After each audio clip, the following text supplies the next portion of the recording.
Violence, war, terror,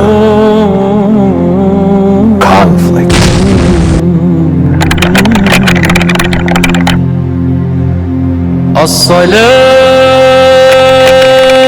الصلاة والسلام عليك.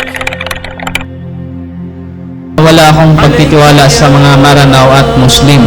Nung maliit pa ako, palagi nang sinasabi ng mga parents ko, ang mga Maranao at saka Muslim ay mga taong walang pinag-aralan, mga mahilig sa gulo o giyera, traitor. To understand why we have conflict, we need to recognize that ignorance is the root of prejudice.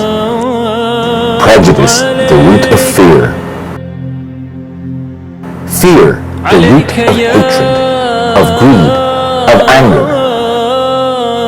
Prejudice is based on opinions formed. Akala ko po sila po yung mga magnanakaw, mamamatay tao, kidnapper at hindi mapagkakatiwalaan. Ito po dahil sa mga narinig ko sa nakakatanda. Without first understanding. It is an act of ignorance that leads to discrimination, the separation between us and them. Dahil ba mga Muslims kami, killer na ba ang paningin ninyo sa amin? When people discriminate against others, Nagpaputok na sila, tapos pinapunta kami sa isang creek na may tubig. Doon kami pinadapa. Nagkaputukan na tatlong oras. the result is conflict, forced migration. Ang mga bata ay nagkakasakit, maraming namatay, magulo at mabaho sa evacuation center. Destruction.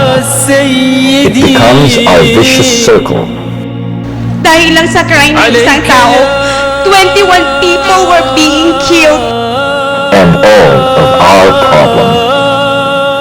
Bigger military budgets,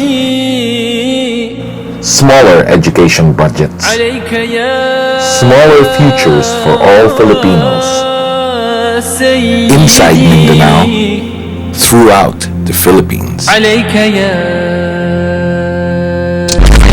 سيد الآخرين.